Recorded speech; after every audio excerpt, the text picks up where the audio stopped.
Quando Alexandre, o Grande, suspirou, porque acreditava ele não houvesse mais mundos que pudesse conquistar, estava em estado mental semelhante ao dos atuais Alexandres da ciência, indústria, invenção, etc., cujos pensamentos precisos conquistaram o ar e o mar, e exploraram praticamente cada quilômetro quadrado do pequeno planeta em que vivemos, e arrancaram da natureza milhares de segredos, que há poucas gerações seriam classificados como milagres, dos mais surpreendentes e imponderáveis. Em toda essa descoberta e domínio de meras substâncias físicas, não é estranho, na verdade, que tenhamos praticamente negligenciado e ignorado o mais maravilhoso de todos os poderes, a mente humana. Todos os cientistas que estudaram a mente humana prontamente concordam que ainda nem arranhamos a superfície no estudo do maravilhoso poder adormecido na mente do homem, que espera como o carvalho que dorme na semente, ser despertado e colocado a trabalhar. Aqueles que se manifestaram sobre o assunto são da opinião de que o próximo grande ciclo de descobertas terá lugar no reino da mente humana. A possível natureza dessas descobertas é sugerida de muitas maneiras em praticamente todas as lições deste curso, em especial nesta e nas próximas.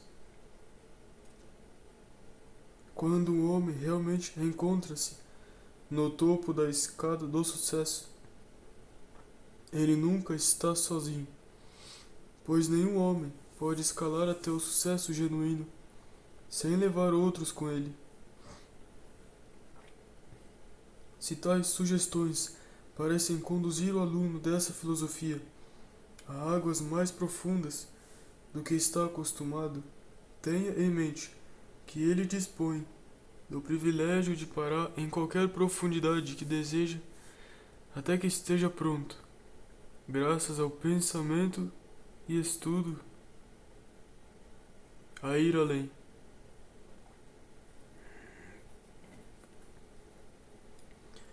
O autor deste curso considerou necessário assumir a liderança e manter-se à frente o suficiente, por assim dizer, para induzir o aluno a ir pelo menos alguns passos além do pensamento humano médio normal. Não se espera que qualquer iniciante vá no primeiro momento tentar assimilar e colocar em uso tudo o que consta nesta filosofia. Mas, se o resultado líquido do curso não for nada mais do que plantar a semente do pensamento construtivo na mente do estudante, o trabalho do autor estará concluído. O tempo, além do desejo de conhecimento do aluno, fará o resto. Este é o momento apropriado para afirmar francamente que muitas das sugestões transmitidas neste curso, caso seguidas literalmente, levariam o aluno muito além dos limites e necessidades atuais do que é normalmente chamado de filosofia empresarial. Dito de outra forma, o curso entra mais profundamente nos processos de funcionamento da mente humana do que é necessário no que se refere ao uso dessa filosofia como meio de alcançar o sucesso financeiro ou empresarial. Entretanto, presume-se que muitos alunos do curso desejarão ir mais fundo no estudo do poder da mente do que o exigido para a pura conquista material. E o autor teve em mente esses alunos durante todo o trabalho de organização e redação do curso. Resumo dos princípios envolvidos no pensamento preciso. descobrimos que o corpo do homem não é singular, mas plural. Consiste de bilhões e mais bilhões de células individuais vivas e inteligentes que exercem um trabalho muito definido e bem organizado de construção, desenvolvimento e manutenção do corpo humano. Descobrimos que essas células são dirigidas em suas respectivas funções pela ação subconsciente ou automática da mente, que a parte subconsciente da mente pode ser, em grande medida, controlada e dirigida pela parte consciente ou voluntária. Descobrimos que qualquer ideia ou pensamento mantido na mente pela repetição tende a direcionar o corpo físico para transformar tal pensamento ou ideia em seu equivalente material. Descobrimos que qualquer ordem dada corretamente para a parte subconsciente da mente pela autossugestão será executada, a não ser que seja deixada de lado ou revogada por outra mais forte. Descobrimos que a mente subconsciente não questiona a fonte de onde recebe ordens, nem a solidez das ordens, mas trata de dirigir o sistema muscular do corpo para executar qualquer ordem que receba.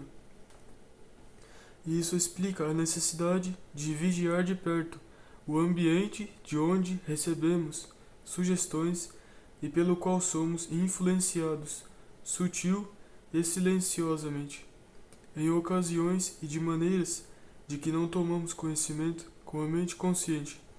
Descobrimos que todo o movimento do corpo humano é controlado pela parte consciente ou subconsciente. Nenhum músculo pode ser movido até que um comando de movimento seja enviado por uma ou outra dessas seções da mente.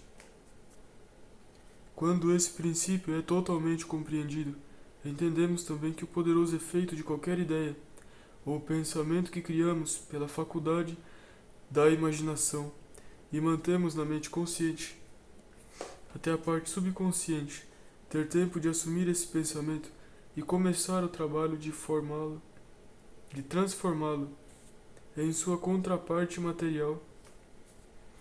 Quando entendemos o princípio pelo qual qualquer ideia é colocada primeiro na mente consciente e lá mantida até a parte subconsciente pegá-la e dela se apropriar, temos um conhecimento prático de funcionamento da lei da concentração abordada na próxima lição. E poderia-se acrescentar, temos também um pleno entendimento do motivo para a lei da concentração ser necessariamente parte desta filosofia. Quando entendemos esse relacionamento operacional entre imaginação, mente subconsciente, mente consciente, podemos ver que o primeiro passo na realização de qualquer objetivo principal definido é criar uma imagem definida do que se deseja. Essa imagem é então colocada na mente consciente pela concentração e ali mantida, mediante fórmulas descritas na próxima lição, até o subconsciente pegá-la e traduzi-la na forma final e desejada. Com certeza esse princípio ficou bem claro.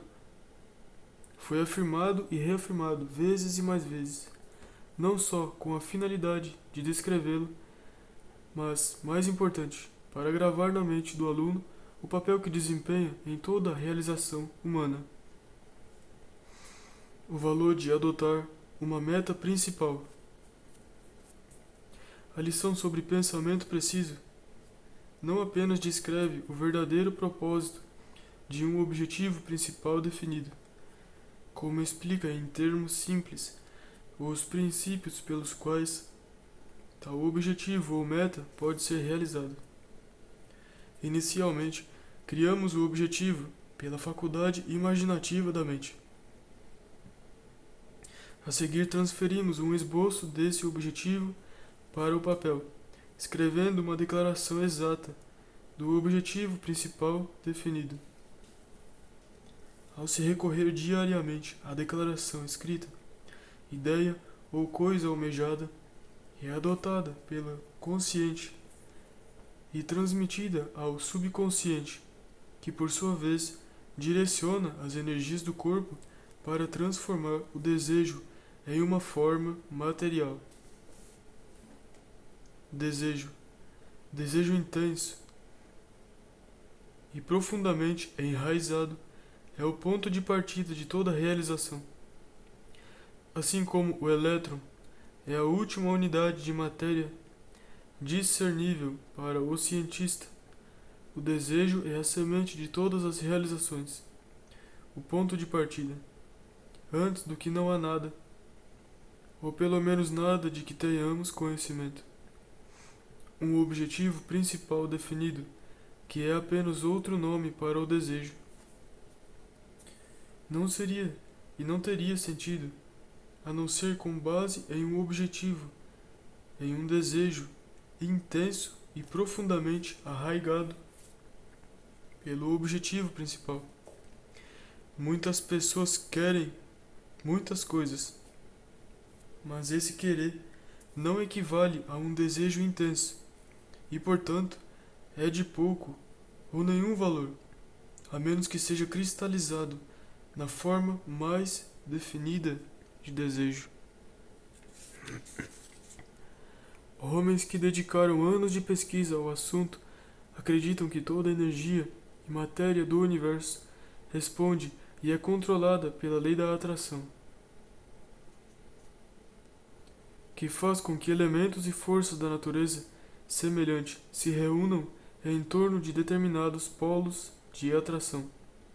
Mediante essa mesma lei da atração, o desejo intenso, constante e profundamente arraigado atrai o equivalente físico ou a contrapartida da coisa desejada, ou os meios de obtê-lo. Sabemos então, se esta hipótese estiver correta, que todos os ciclos da realização humana operam mais ou menos assim. Primeiro visualizamos algum objetivo em nosso consciente, na forma de um objetivo principal definido, com base em um desejo intenso. Depois, concentramos nossa mente consciente em tal objetivo pelo pensamento constante e crença em sua realização, até o subconsciente pegar uma imagem ou esboço do objetivo e nos impelir à ação física necessária para transformar tal imagem em realidade.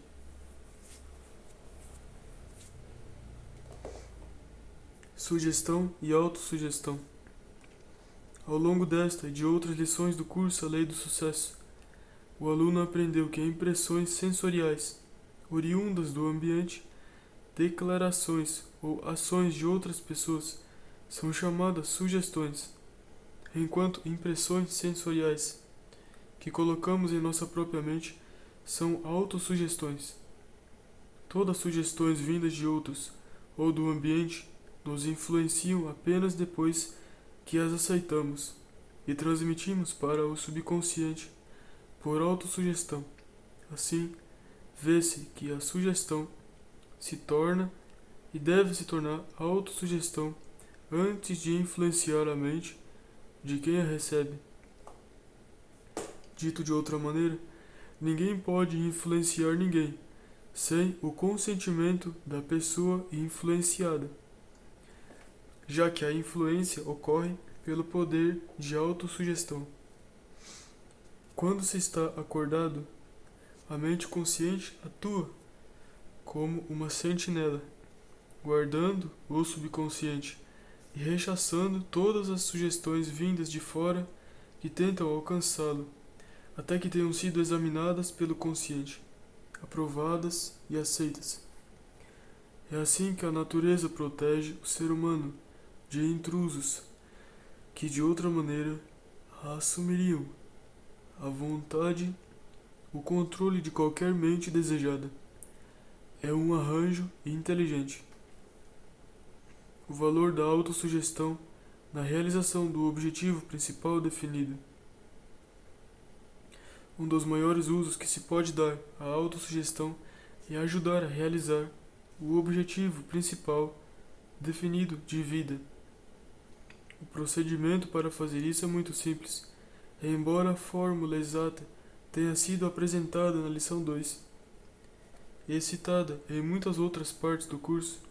O princípio em que se baseia está descrito aqui mais uma vez.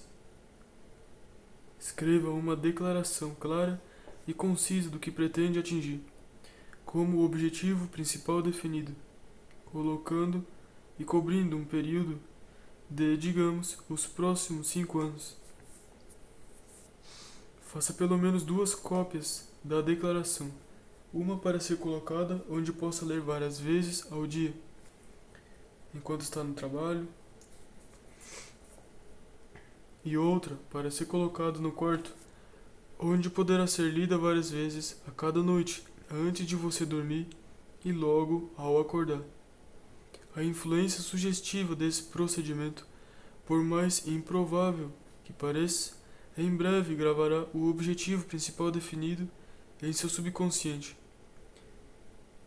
E como que por um passe de mágica, você começará a observar a ocorrência de eventos que o conduzirão para cada vez mais perto da realização do objetivo.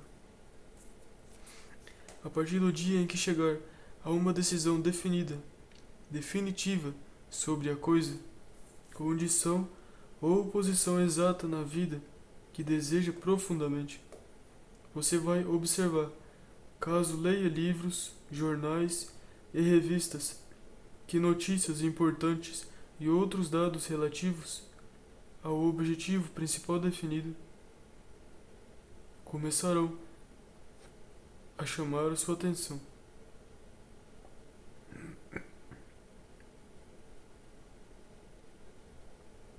Vai observar também que as oportunidades começarão a aparecer e, se as abraçar, o levarão para cada vez mais perto da meta cobiçada. Ninguém sabe, melhor do que o autor deste curso, quanto isso pode parecer impossível e improvável para quem não está a par do mecanismo de funcionamento da mente. No entanto, esta não é uma época favorável para o cético, e a melhor coisa a fazer é experimentar este princípio até que seja estabelecido na prática. Para a geração atual, pode parecer que não existem mais mundos a conquistar no campo das invenções mecânicas, mas todo pensador, mesmo aqueles que não são pensadores precisos, vai admitir que estamos recém entrando em uma nova era de evolução, experiência e análise no que tange aos poderes da mente humana. O significado da palavra impossível é menor do que nunca na história da raça humana. Existem alguns que realmente removeram tal palavra de seu vocabulário, acreditando que o homem pode fazer qualquer coisa que possa imaginar e acreditar que possa fazer. Sabemos ao certo que o universo é composto de 2 substâncias, matéria e energia. Por meio de paciente pesquisa científica, descobrimos que o que acreditamos ser uma boa evidência de que tudo que é, ou já foi em termos de matéria, quando analisado até o ponto mais refinado, pode ser rastreado até o elétron, que nada mais é do que uma forma de energia. Por outro lado, todas as coisas materiais que o homem criou começaram na forma de energia. Na semente de uma ideia liberada pela faculdade imaginativa da mente humana. Em outras palavras, o início de todas as coisas materiais é a energia, e o final delas também é energia. Toda matéria obedece ao comando de uma ou outra forma de energia. A forma mais elevada de energia é a que funciona como a mente humana. A mente humana, portanto, é a única força diretriz de tudo que o homem cria e o que ele poderá criar com essa força no futuro. Em comparação com aquilo que criou no passado, fará com que as realizações prévias pareçam insignificantes e pequenas. Não temos que esperar por descobertas futuras relacionadas aos poderes da mente humana para ter provas de que a mente é a maior força conhecida pela humanidade. Sabemos agora que qualquer ideia, meta ou objetivo fixado na mente e lá mantido com a vontade de se realizar ou atingir seu equivalente físico ou material, coloca em movimento poderes invencíveis. Buxton disse: quanto mais eu vivo, mais certo fico de que a grande diferença entre os homens, entre os fracos e os poderosos, os grandes e os insignificantes, é a energia, determinação invencível, um objetivo certa vez fixado e então morte ou vitória. Essa qualidade fará qualquer coisa que possa ser feita neste mundo. E sem isso, nenhum talento, circunstância ou oportunidade fará de uma criatura de duas pernas um homem. Donald Mitchell muito bem disse: decisão é o que faz um homem se revelar. Não decisão frouxa, decisão tosca, objetivos vagos. Mas aquela vontade forte e incansável que pisoteia dificuldades e perigo. Como um menino pisoteia as terras congeladas de inverno, que ilumina olhos e cérebro com uma pulsação orgulhosa rumo ao inatingível. A vontade torna os homens gigantes. O grande de Israel disse: em longa meditação, cheguei à convicção de que um ser humano com um objetivo estabelecido deve realizá-lo, e de que nada pode resistir a uma vontade que apostará até mesmo a existência em sua realização. Sir Joe Simpson disse: um desejo apaixonado e uma vontade incansável podem executar impossibilidades, ou o que assim pode parecer ao desinteressado, tímido e fraco.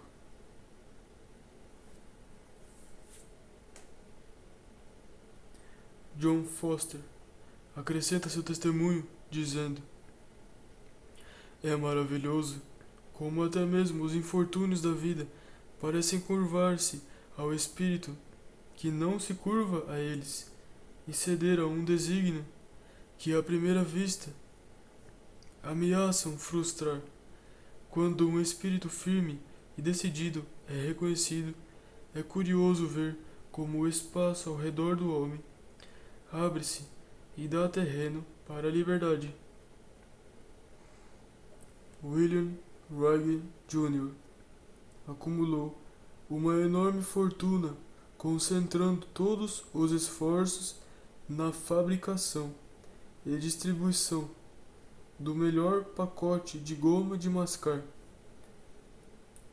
provando, mais uma vez, que a semente do sucesso está em volta nas pequenas coisas da vida.